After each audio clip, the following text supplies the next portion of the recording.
अस्सलाम वालेकुम। आज का जो हमारा टॉपिक है वो है carbohydrates and it's classification.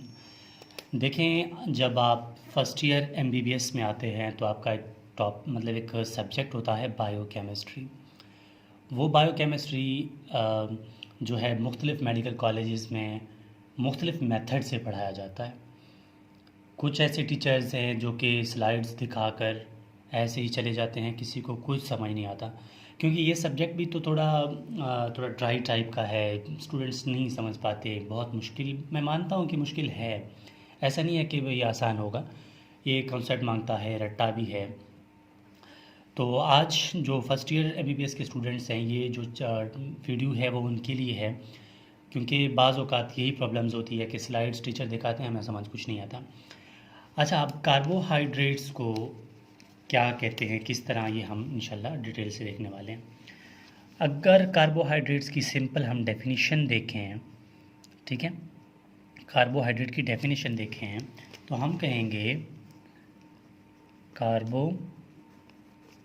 Carbohydrates are, ठीक है, carbohydrates are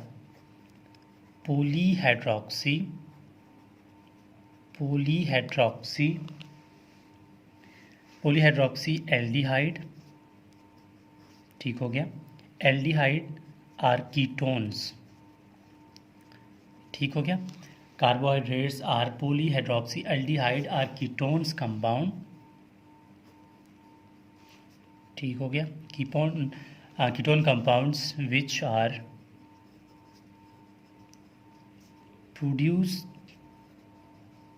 produced them on hydrolysis. मतलब क्या हुआ कि कार्बोहाइड्रेट्स जो हैं ये पॉलीहाइड्रोक्सी, ठीक है, इन कुछ वर्ड्स को हमने यहाँ से देखना है कि polyhydroxy, aldehyde, ketone and hydrolysis, ये की वर्ड्स हैं, ठीक है। अब इसको देख के हमने आगे काम करना है कि किस तरह। पहले तो हम इसको आपको उर्दू में बता देना कि हमने क्या लिखा है। कि हमने लिखा है कि कार्बोहाइड्रेट्स आर पॉलीहाइड्रोक्सी एल्डिहाइड या कीटोन, यानी पॉली का मतलब है बहुत ज़्यादा, हाइड्रोक्सी मतलब हाइड्रोक्साइल ग्रुप, एल्डिहाइड या कीटोन ये फंक्शनल ग्रुप्स हैं, ठीक है। हमने कहा कि पॉलीहाइड्रोक्सी यानी कार्बोहाइड्रेट जो हैं वो एल्डिहाइड या कीटोन के पॉलीहाइड्रोक्सी ग्रुप हैं, जो कि हाइड्रोलिसिस में बनाते हैं, मतलब ये दोनों मिलाकर, और जब इनकी हाइड्रोलिसिस होती है तो वो कार्बोहाइड्रेट्स होते हैं। अच्छा, अगर मैं इसका सिंपल एक एग्जांपल आपको यहाँ पर बता दूँ, ठीक है, सिंपल एक एग्जांपल, उसमें क्या होता है, अगर मैं यहाँ पर एक मतलब ग्लूकोज का एक वो स्ट्रक्चर बना लेता हूँ, ठीक है, ये 6 कार्बन का हम ग्लूकोज बनाएंगे, क्योंकि ग्लूकोज होता ही 6 कार्बन का है, ठीक है, 1 2 3 4 5 और ये हो गया 6, ठीक हो गया।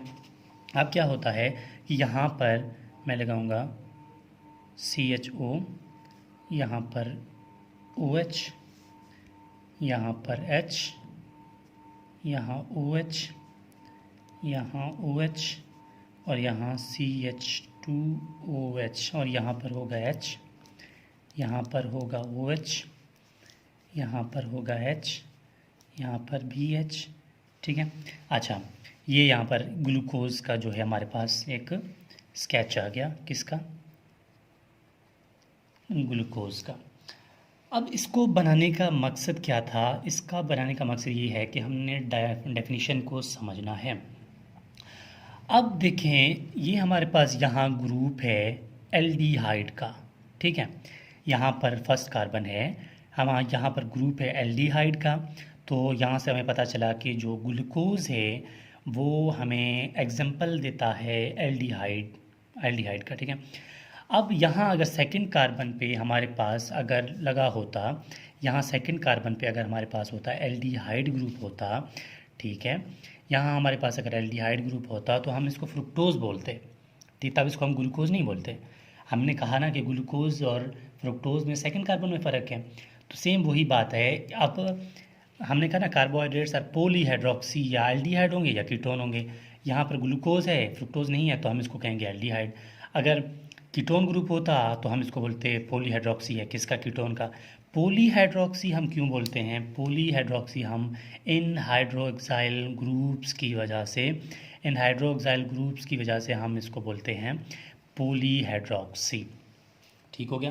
पॉलीहाइड्रोक्सी यानी पॉली मतलब ज़्यादा, हाइड्रोक्सी मतलब हाइड्रोक्साइल ग्रुप्स। तो यहाँ पर हमारी डेफिनेशन जो है वो कंप्लीट हो जाती है। अब बात करते हैं फंक्शंस ऑफ कार्बोहाइड्रेट्स। ठीक हो गया, फंक्शंस।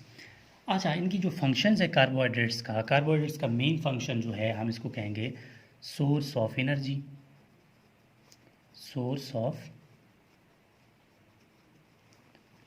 ये सोर्स ऑफ एनर्जी हो गया। अब सेकंड में क्या आता है? जो कार्बोहाइड्रेट्स हैं ये प्रीकर्सर्स हैं डिफरेंट ऑर्गेनिक कंपाउंड्स का। ठीक है, हम लिखेंगे कि दे आर प्रीकर्सर, ठीक है, प्रीकर्सर ऑफ डिफरेंट ऑर्गेनिक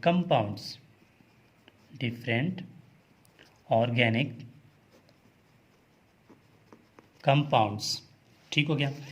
मज़ीद इसकी जो फंक्शंस हैं हम कहेंगे कि carbohydrates are structural component of many organisms. देखें ना, कार्बोहाइड्रेट जो है ये मुख्तलिफ एक्सोस्केलेटन में मुख्तलिफ ऑर्गेनिज्म में बना होता है। ठीक है, हम लिखेंगे कि दे आर, ठीक है, present on exoskeleton of micro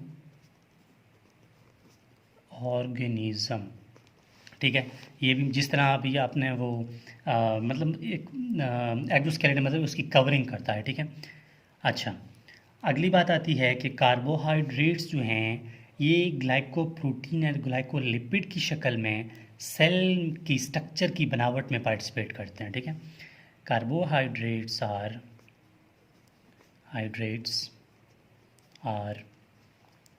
as, ठीक है, as glycoprotein plus glycolipid, they participate, क्या पार्टिसिपेट करते हैं?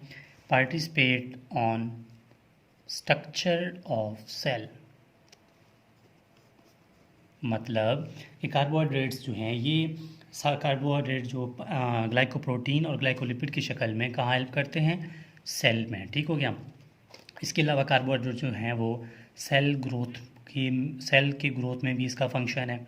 ठीक है, और जो लास्ट में इतना ही कहूँगा कि जो कार्बोहाइड्रेट जो है ये स्टोर होते हैं, स्टोर इन बॉडी। ठीक है, बॉडी में स्टोर होता है और इसकी स्टोरेज जो फॉर्म है उसको बोलते हैं ग्लाइकोजन कहाँ स्टोर होता है? मसल्स में प्लस लिवर में। ठीक हो गया, ये तो इसके मेन फंक्शंस हो गए। अब हमारी जो अगली डिस्कशन है वो है कि classification of the carbohydrates. Classification of carbohydrates. इनकी क्लासिफिकेशन हम करते तो हैं, किस बेस पे करते हैं हम इसकी क्लासिफाइड, इसको क्यों करते हैं? ठीक है, classification of carbohydrates on the basis of, हम किस चीज़ को देखकर इसको क्लासिफाई कर रहे हैं ना, is on the basis of complexes and size. मतलब कार्बोहाइड्रेट्स कितना कॉम्प्लेक्स है, क्या उसकी साइज़ है, उसकी बिना पर हम इसको डिवाइड करते हैं। ठीक है, इसकी क्लासिफाई करते हैं। जो पहला है वो है मोनोसैकराइड। ठीक है, दूसरा है उसको बोलते हैं ओलिगोसैकराइड, और जो लास्ट है उसको बोलते हैं पॉलीसैकराइड। और जो मोनो है उसका मतलब है एक। ठीक है, मतलब एक, ओलिगो मतलब मोनो एक, पोली ज़्यादा, इनके दरमियान जो है वो ओलिगोसैकराइड है। अब मोनो या पोली या ओलिगो इसका मतलब है ठीक है कि इसकी कम्प्लेक्सिटी कितनी है, और जो सैकराइड का मतलब है इसका मतलब है शुगर। ठीक है, सैकराइड का मतलब है शुगर, मतलब ये शुगर कितना कॉम्प्लेक्स है उसकी बिना पर हम इसको डिस्कस करते हैं।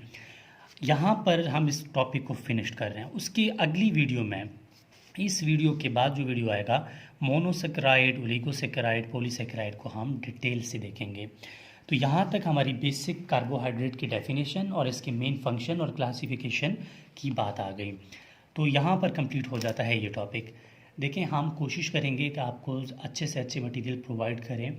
इसके अलावा मैं जो ख़ुद जो कि बलूचिस्तान से हूँ, हमारे बलूचिस्तान साइड में इतना बायोकेमिस्ट्री तो माशाल्लाह ही माशाल्लाह, लेकिन उसके लिए मैं कोशिश करूँगा कि जो ये टॉपिक्स ये चैप्टर वाइज ख़त्म हों, तब उसके पास पेपर्स जो हमें यूनिवर्सिटी से, हमारे B M Bolan medical college है, जेएमसी है, एलएमसी है, उसके मुताबिक हमारे पास पेपर्स जो हैं उसको भी यहाँ पर डिस्कस कर लें। तो कोशिश कर लें कि चैनल को सब्सक्राइब करें, अपने फ्रेंड्स के साथ शेयर करें ताकि बाकियों को भी फ़ायदा हो। Thank you.